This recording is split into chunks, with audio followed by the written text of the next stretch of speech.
জয়নিতাই জয়নিতাই রাধা এবং শ্রীকৃষ্ণ যেমন গৌর হরিরূপে এই কলিযুগে ফিরে এসেছেন, তেমনি তাদের সভায় সখীরা তারাও কিন্তু প্রত্যেকে এই নবদ্বীপের মাঝে ফিরে এসেছে। কিন্তু একজন এখনো আসেনি। তিনি হলেন কৃষ্ণের দাদা বলরাম।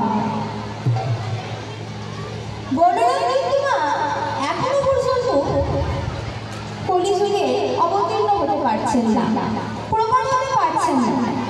আর হবেন না কি করে?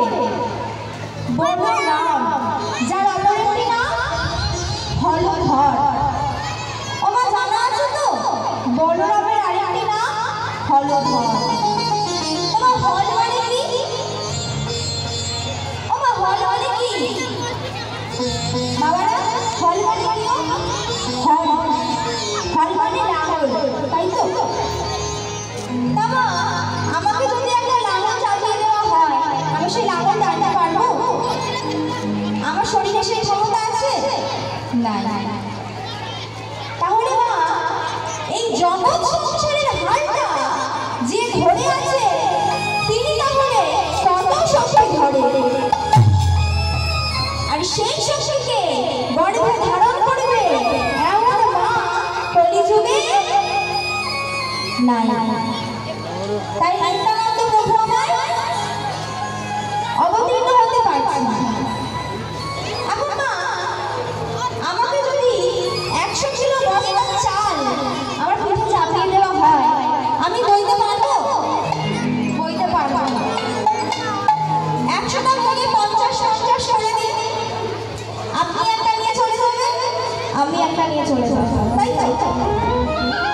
সেরকমই না আমার নিতাই চাঁদ এলে এই কলিযুগে কিন্তু একটা দেহ ধারণ করে না, এলে দুটো দেহ ধারণ করবে। খুব মন দিয়ে শুনবে না, আমার নিতাই চাঁদ এই কলিযুগে অবতীর্ণ হলে একটি দেহ নিয়ে নয়, এলে দুইটি দেহ। একটি অংশ কোথায় এলে?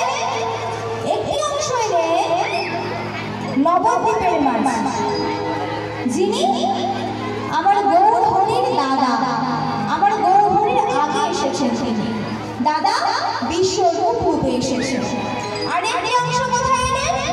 না, আরেকটি অংশ এলে বীরভূম জেলার দ্বারকাশী।